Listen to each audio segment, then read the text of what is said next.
Hi! Today we are going to have a tutorial. This is about circle area approximation.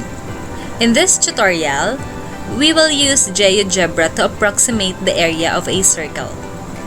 This strategy of approximating the area of a circle was used by the Greek mathematician Archimedes. Since this tutorial is long, we will split it into two parts. So in part 1, we inscribe a regular polygon in a circle, increase its number of sides, and investigate the relationship between the areas. In part 2, we will circumscribe the circle with a regular polygon, increase its number of sides to approximate the circle's area. So, let's go!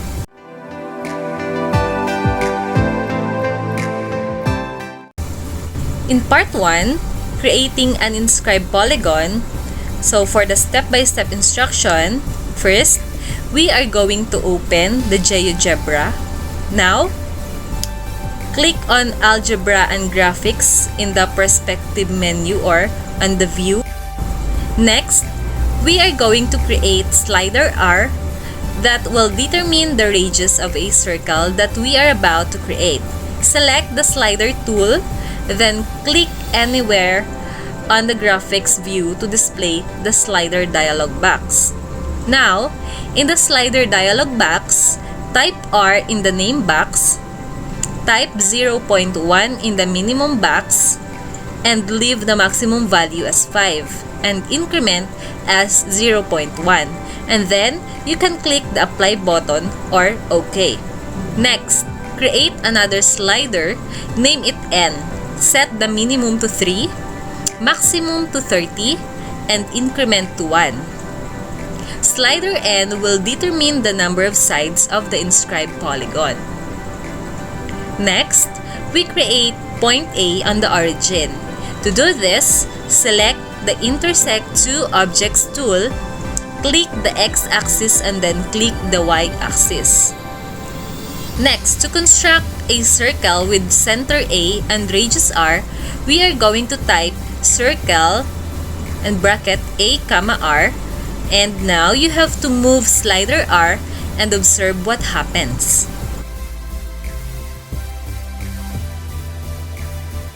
To construct point B, which is the intersection of the circle and the X-axis, type B equals the quantity of R and 0 in the input box and press enter on the keyboard. Now, we compute for the central angle of the inscribed polygon. To do this, we divide 360 by n. For example, if we want to have an equilateral triangle, we must divide 360 by 3, which will be the central angle. So to do this, type A equals 360 divided by n, and then press the enter key. To create angle BAB prime, click the angle with given size tool. Click on point B and then click on point A. This will display the angle with given size dialog box. In the angle dialog box, type A in the angle text box. Choose the counterclockwise option and then click the OK button. To hide the angle measure or the green sector, right-click it, then click Show Object. To construct the inscribed polygon, select the regular polygon tool. Click B and then click B prime. This will display the regular polygon dialog box. In the regular polygon dialog box, type N and then click the OK button. Now, drag slider N and see what happens.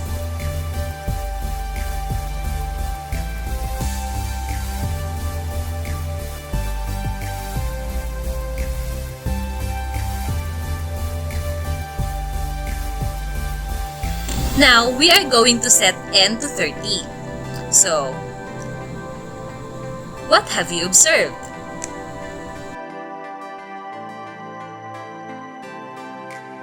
Okay, the problem now is to hide the labels of all the points and the segments. With n set to 30, right-click the polygon and then click Object Properties from the context menu to display the preference box. Select Show Label. Okay, that's it. Now, all the labels of the points and the segments are hidden. Let's have an exercise.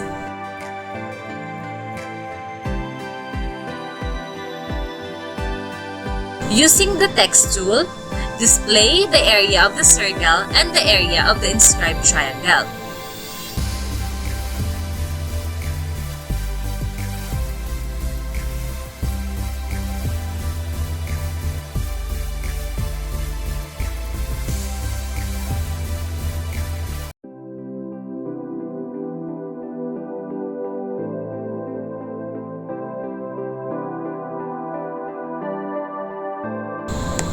Let's proceed to the part 2 of this tutorial.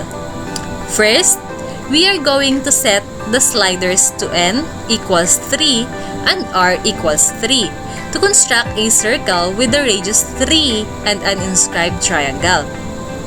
Next, to construct a line tangent to the point B at 3, 0, select the Tangents tool, click point B and click the circumference of the circle. Using the last instruction, we are going to create 2 more tangents, passing through the 2 vertices of the triangle. That is, with the tangent tool selected, click the circle and the point on the circle. Now, select the Intersect Two Objects tool and click the 2 lines intersecting at the first quadrant. Then, click the 2 lines intersecting at -6 and 0 to intersect them. Now, right-click one of the tangent lines and click Show Object from the context menu to hide it. Hide the other 2 tangent lines. We now create a circumscribed polygon using the regular polygon tool. To do this, click the regular polygon tool and click the first intersection and click the second intersection of tangents to reveal the regular polygon dialog. In the points text box, type N. This means that whatever the polygon that is inscribed in the circle, that also will be the polygon that will circumscribe it. Now, use the text tool to display the area of the circumscribed polygon.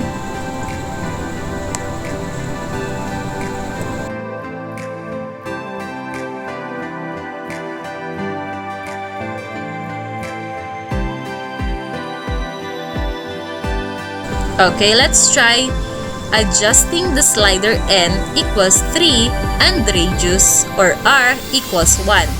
What is the area of the circle? If you want to change the maximum number of sides, right-click slider n and click Properties. This will display the slider dialog box. In the Properties window, click the slider tab, change the maximum value to 100, then click the Close button. Now, move the sliders and observe the relationship of the areas of the 3 objects. What conjectures can you make from your observations?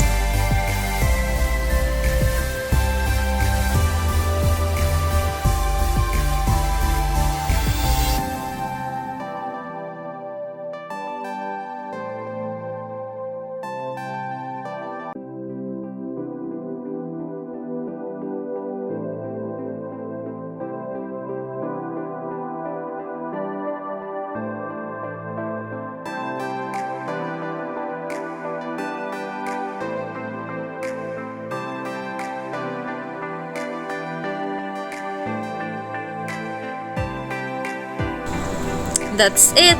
I hope that you learned from this tutorial.